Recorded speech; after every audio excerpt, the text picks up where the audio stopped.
ಪ್ರತಿಯೊಬ್ಬ ಆತ್ಮೀಯ ಪಿಂಚಣಿದಾರರೇ, ಕರ್ನಾಟಕ ರಾಜ್ಯದಲ್ಲಿ ಪಿಂಚಣಿ ಪಡೆಯುತ್ತಿರುವಂಥ ಪಿಂಚಣಿದಾರರು, ನಿವೃತ್ತ ನೌಕರರು, ಕುಟುಂಬ ಪಿಂಚಣಿದಾರರಿಗೆ ಒಂದು ಬ್ಯಾಡ್ ನ್ಯೂಸ್ ಬರ್ತಾ ಇದೆ.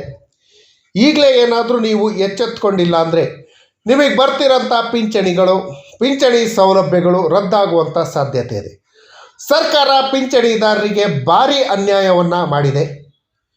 ಇಷ್ಟು ದಿನ ಬರ್ತಿದ್ದಂಥ ಪಿಂಚಣಿ ಸೌಲಭ್ಯಗಳು, ಅದರಲ್ಲೂ ಇಂಪಾರ್ಟೆಂಟಾಗಿ ವರ್ಷಕ್ಕೆ 2 ಬಾರಿ ಕೊಡ್ತಿದ್ದಂಥ DA ರದ್ದಾಗುವಂತಹ ಒಂದು ಕಾನೂನನ್ನು ಸರ್ಕಾರ ತರ್ತಾ ಇದೆ.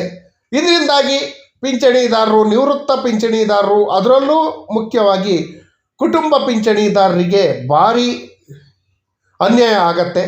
ಈ ಬಗ್ಗೆ ಪ್ರತಿಯೊಬ್ಬರು ಈಗಲೇ ಎಚ್ಚೆತ್ತುಕೊಂಡಿಲ್ಲ ಅಂದರೆ ನಿಮ್ಮ ಜೀವನ ನಿರ್ವಹಣೆಗೆ ಆಧಾರವಾದಂಥ ಪಿಂಚಣಿ ಸೌಲಭ್ಯಗಳು ರದ್ದಾಗತ್ತೆ. ಪ್ರತಿಯೊಬ್ಬರು ಕೊನೆವರೆಗೂ ಏನು ಅಂಶ ಅಂತ ತಿಳ್ಕೊಂಡು ಈಗಲೇ ಎಚ್ಚೆತ್ತುಕೊಂಡು ನಮಗೆ ಬರಬೇಕಾದಂಥ ಸೌಲಭ್ಯಗಳನ್ನು ಪಡೆಯೋಣ.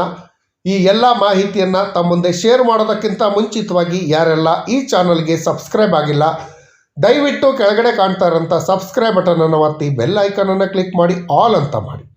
ಸ್ನೇಹಿತರೆ, ಪಿಂಚಣಿ ಅನ್ನೋದು ನಮ್ಮ ಹಕ್ಕು. ಭಿಕ್ಷೆ ಕೊಡ್ತಾ ಇಲ್ಲ ಯಾರು. ಇಷ್ಟು ವರ್ಷ ದೇಶದ ಅಭಿವೃದ್ಧಿಗಾಗಿ ದುಡಿದಂಥ ಸರ್ಕಾರಿ ನೌಕರರಿಗೆ ಕೇಂದ್ರ ಸರ್ಕಾರ ಮಾಡಿರುವಂಥ ಒಂದು ನೀತಿಯಿಂದಾಗಿ ನಮ್ಮೆಲ್ಲರ ಪಿಂಚಣಿಗಳು ರದ್ದಾಗುವಂಥ ಸಾಧ್ಯತೆ ಇದೆ. DA ರದ್ದಾಗುವಂಥ ಸಾಧ್ಯತೆ ಇದೆ. ಈ ಬಗ್ಗೆ ನಿವೃತ್ತ ಸರ್ಕಾರಿ ನೌಕರ ಸಂಘ ಬೃಹತ್ ಪ್ರತಿಭಟನೆಯನ್ನು ಮಾಡಿದೆ. ಏನೇನು ವಿಚಾರ ಇದೆ ಅವರಿಗೆ ನಮ್ಮ ಬೆಂಬಲ ಬೇಕೇ ಬೇಕಾಗತ್ತೆ. ಹಾಗಾಗಿ ಈ ವಿಡಿಯೋನ ಸಂಪೂರ್ಣವಾಗಿ ನೋಡಿ. ರಾಜ್ಯದ ಪ್ರತಿಯೊಬ್ಬ ಪಿಂಚಣಿದಾರರಿಗೆ ಭಾರಿ ಅನ್ಯಾಯವಾಗುವ ಆರ್ಥಿಕ ಕಾಯ್ದೆಯನ್ನು ಹಿಂಪಡೆಯಬೇಕು ಅಂತ ಹೇಳಿ ಪಿಂಚಣಿದಾರರು ಸರ್ಕಾರದ ವಿರುದ್ಧ ಬೃಹತ್ ಪ್ರತಿಭಟನೆಯನ್ನು ಮಾಡಿದ್ದಾರೆ. ಕೇಂದ್ರದ ಆರ್ಥಿಕ ಕಾಯ್ದೆಯನ್ನು ವಿರೋಧಿಸಿ ಬೆಂಗಳೂರಿನಲ್ಲಿ ಸರ್ಕಾರಿ ನಿವೃತ್ತ ನೌಕರರ ಸಂಘದ ವತಿಯಿಂದ ಬೃಹತ್ ಪ್ರತಿಭಟನೆಯನ್ನು ನಡೆಸಲಾಯಿತು. ಪಿಂಚಣಿದಾರರಿಗೆ ಅನ್ಯಾಯವಾಗುತ್ತಿರುವ ಕೇಂದ್ರ ಸರ್ಕಾರದ ಆರ್ಥಿಕ ಕಾಯ್ದೆಯನ್ನು ತಕ್ಷಣ ಹಿಂಪಡೆಯಬೇಕು ಅಂತ ಹೇಳಿ ಆಗ್ರಹಿಸಿ ಕರ್ನಾಟಕ ರಾಜ್ಯ ಸರ್ಕಾರಿ ನಿವೃತ್ತ ಸಂಘದ ವತಿಯಿಂದ ಬೃಹತ್ ಪ್ರತಿಭಟನೆಯನ್ನು ಮಾಡಲಾಯಿತು. ಕಬ್ಬನ್ ಪಾರ್ಕ್ ಆವರಣದಲ್ಲಿರುವಂತಹ ಸರ್ಕಾರಿ ನೌಕರರ ಸಂಘದ ಕಚೇರಿಯ ಮುಂಭಾಗದಲ್ಲಿ ನಿವೃತ್ತ ಸರ್ಕಾರಿ ನೌಕರರ ಸಂಘದ ಅಧ್ಯಕ್ಷರಾದ ಎಲ್ ಭೈರಪ್ಪರವರ ನೇತೃತ್ವದಲ್ಲಿ ಕಪ್ಪು ಪಟ್ಟಿ ಧರಿಸಿ ಕೇಂದ್ರ ಸರ್ಕಾರದ ವಿರುದ್ಧ ಘೋಷಣೆಯನ್ನು ಕೂಗಲಾಯಿತು. 2026 ಜನವರಿ 1ರಿಂದ ಪೂರ್ವಾನ್ವಯವಾಗುವಂತೆ ಪಿಂಚಣಿದಾರರನ್ನು ವಿಭಜಿಸಿ ಮುಂದಿನ ವೇತನ ಪರಿಷ್ಕರಣೆಗಾಗಲಿ ಅಥವಾ ಆರ್ಥಿಕ ವರ್ಷದಲ್ಲಿ ವರ್ಷಕ್ಕೆ ನೀಡುವಂಥ 2 ಬಾರಿ DA ಹೈಕನ್ನು ಮಂಜೂರು ಮಾಡುವುದಿಲ್ಲ ಅಂತ ಹೇಳಿ, DA ಹೈಕನ್ನು ಪಿಂಚಣಿದಾರರಿಗೆ ಕೊಡೋದಿಲ್ಲ ಅಂತ ಹೇಳಿ ಕೇಂದ್ರದ ಹಣಕಾಸು ಸಚಿವರು 2025 ಮಾರ್ಚ್ನಲ್ಲಿ ವಿಧೇಯಕ ಮಂಡಿಸುವಾಗಲೇ ಹೇಳಿದರು. ಇನ್ನು ಮುಂದೆ ರಾಜ್ಯ ಸರ್ಕಾರಿ ನಿವೃತ್ತ ನೌಕರರಿಗೆ ಅನ್ವಯವಾಗುವ ಸಾಧ್ಯತೆ ಇರೋದರಿಂದ ಪ್ರತಿಭಟನೆ ನಡೆಸಲಾಗಿದೆ. ಇದು ಕರಾಳವಾದ ಕಾಯ್ದೆ ಅಂತ ಹೇಳಿ ಎಲ್ ಭೈರಪ್ಪ ಅವರು ಇದೇ ವೇಳೆ ತಿಳಿಸಿದ್ದಾರೆ. ಈಗಾಗಲೇ ಉತ್ತರ ಭಾರತದ ಹಲವು ರಾಜ್ಯಗಳಲ್ಲಿ ಕೇಂದ್ರ ಹಾಗೂ ರಾಜ್ಯ ಸರ್ಕಾರಿ ನೌಕರರು ಒಟ್ಟಾಗಿ ಸೇರಿ ಪ್ರತಿಭಟನೆಯನ್ನು ಮಾಡಿದ್ದಾರೆ. ಆಂಧ್ರ ಪ್ರದೇಶ, ತೆಲಂಗಾಣ ನಂತರ ನಮ್ಮಲ್ಲೂ ಕೂಡ ಈಗ ವಿರೋಧ ವ್ಯಕ್ತ ಆಗ್ತಾ ಇದೆ. ನಿವೃತ್ತ ಸರ್ಕಾರಿ ನೌಕರರು ಜಂಟಿಯಾಗಿ ಹೋರಾಟ ಮಾಡಿ ಕೇಂದ್ರ ಸರ್ಕಾರಕ್ಕೆ ನಿವೃತ್ತರ ಸಂಘಟನಾ ಶಕ್ತಿಯ ಬಲವನ್ನು ತೋರಿಸೋಣ, ತಪ್ಪಿದಲ್ಲಿ ಸಂಧ್ಯಾ ಕಾಲದಲ್ಲಿರುವಂಥ ನಮ್ಮ ಸ್ವಾಭಿಮಾನದ ಬದುಕಿಗೆ ಕಳವಳ ಆಗಲಿದೆ, ನಮಗೆ ಗೌರವಯುತವಾಗಿ ಬದುಕಕ್ಕೆ ತೊಂದರೆ ಆಗ್ತಾ ಇದೆ ಅಂತ ಹೇಳಿ ಎಚ್ಚರಿಸಿದ್ದಾರೆ. ದಿವಂಗತ DN ನಕಾರ ಅವರ ಪ್ರಕರಣದಲ್ಲಿ ಭಾರತದ ಸುಪ್ರೀಂ ಕೋರ್ಟ್ನ ಅಂದಿನ ಮುಖ್ಯ ನ್ಯಾಯಾಧೀಶರಾದ ಗೌರವಾನ್ವಿತ ಚಂದ್ರಚೂಡ್ ರವರಿದ್ದ 5 ಸದಸ್ಯರ ಸಂವಿಧಾನ ಪೀಠವು ಪಿಂಚಣಿಯು ಸಾಮಾಜಿಕ ಕಲ್ಯಾಣದ ಕ್ರಮವಾಗಿದೆ, ನಮ್ಮ ವೃದ್ಧಾಪ್ಯ ಜೀವನ ನಡೆಸಲು ಆರ್ಥಿಕವಾಗಿ ಸಹಾಯ ಆಗತ್ತೆ ಅಂತ ಹೇಳಿ ತೀರ್ಪನ್ನು ನೀಡಿತ್ತು. ಈ ತೀರ್ಪಿನ ಅನ್ವಯ ಈ ಕಾಯ್ದೆಯನ್ನು ತಕ್ಷಣ ಹಿಂಪಡೆಯಬೇಕು. ಎಲ್ಲ ರಾಜ್ಯಗಳ ಸರ್ಕಾರಿ ನೌಕರರ ಸಂಘಗಳು ಪ್ರಧಾನಮಂತ್ರಿ ನರೇಂದ್ರ ಮೋದಿ ಅವರಿಗೆ ಮನವಿಯನ್ನು ಮಾಡ್ಕೊಂಡಿದ್ದಾರೆ. ಈ ಕಾಯ್ದೆ ತಪ್ಪು, ತಕ್ಷಣ ಕೇಂದ್ರ ಕಾಯ್ದೆಯನ್ನು ರದ್ದುಪಡಿಸಬೇಕು ಅಂತ ಹೇಳಿ ಮನವಿಯನ್ನು ಮಾಡ್ಕೊಂಡಿದ್ದಾರೆ. ನೀವು ನೋಡ್ಬೋದು, ಎಲ್ ಭೈರಪ್ಪ ಸೇರಿದಂತೆ ನಿವೃತ್ತ ನೌಕರ ಸಂಘದ ಪ್ರಮುಖರು ಈ ಪ್ರತಿಭಟನೆಯಲ್ಲಿ ಭಾಗವಹಿಸಿದ್ದಾರೆ. ತಕ್ಷಣ ನಮಗೆ ನ್ಯಾಯವನ್ನು ಒದಗಿಸಬೇಕು, ಕೇಂದ್ರ ಸರ್ಕಾರ ಮಾಡಿರುವಂಥ ಆರ್ಥಿಕ ನೀತಿ ತಕ್ಷಣ ರದ್ದುಪಡಿಸಬೇಕು ಅಂತ ಹೇಳಿ ಮನವಿಯನ್ನು ಮಾಡ್ಕೊಂಡಿದ್ದಾರೆ. ಬರೀ ಬೆಂಗಳೂರು ಒಂದೇ ಅಲ್ಲ, ಕಲಬುರಗಿಯಲ್ಲಿ ಕೂಡ ಈ ಪ್ರತಿಭಟನೆ ಆಗಿದೆ.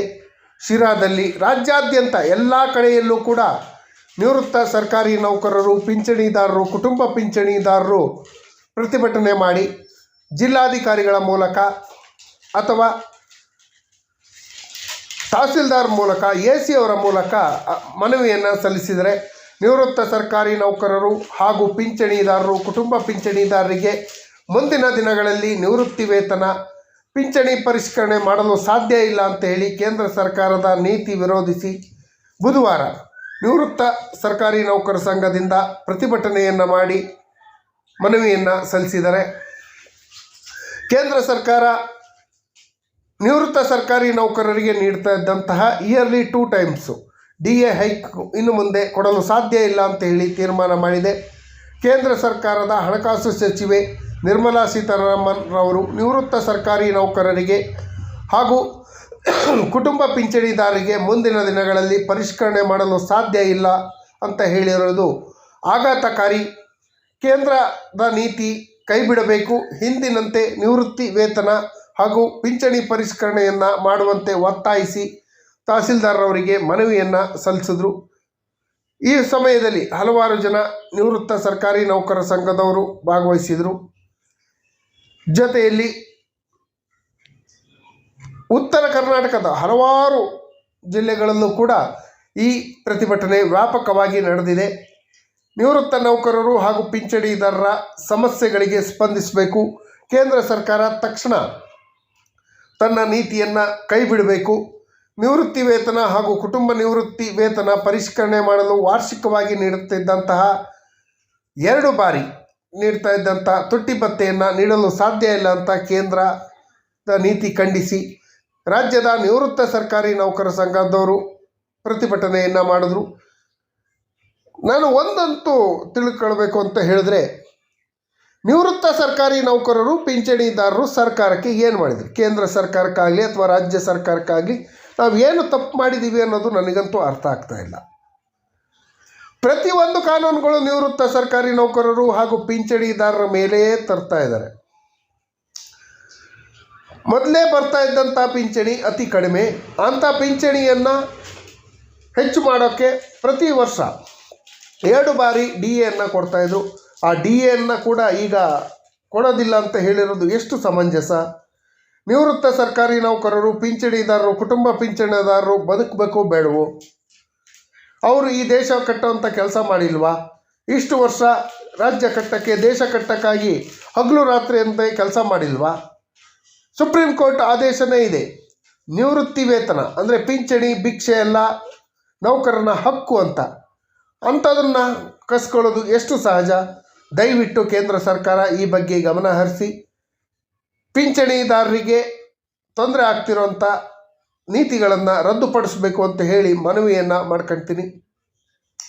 ಈ ಮಾಹಿತಿ ಇಷ್ಟ ಆಗಿದ್ದರೆ ದಯವಿಟ್ಟು ಕೆಳಗಡೆ ಕಾಣ್ತಾರಂಥ ಸಬ್ಸ್ಕ್ರೈಬ್ ಬಟನನ್ನು ಒತ್ತಿ, ಬೆಲ್ ಐಕನನ್ನು ಕ್ಲಿಕ್ ಮಾಡಿ, ಆಲ್ ಅಂತ ಮಾಡಿ. ಪ್ರತಿಯೊಬ್ಬ ಸರ್ಕಾರಿ ನೌಕರರು ಕೂಡ ಈ ಪ್ರತಿಭಟನೆಗೆ ಬೆಂಬಲವನ್ನು ಸೂಚಿಸಬೇಕು. ನಿವೃತ್ತ ಸರ್ಕಾರಿ ನೌಕರರು, ಪಿಂಚಣಿದಾರರ ಬಲವನ್ನು ಹೆಚ್ಚಿಸುವಂಥ ಕೆಲಸವನ್ನು ಮಾಡಬೇಕು ಅಂತ ಹೇಳಿ ಮನವಿಯನ್ನು ಮಾಡ್ಕೊಳ್ತಾ ಈ ಮಾಹಿತಿ ನೋಡಿದ್ದಕ್ಕೆ ಧನ್ಯವಾದಗಳು.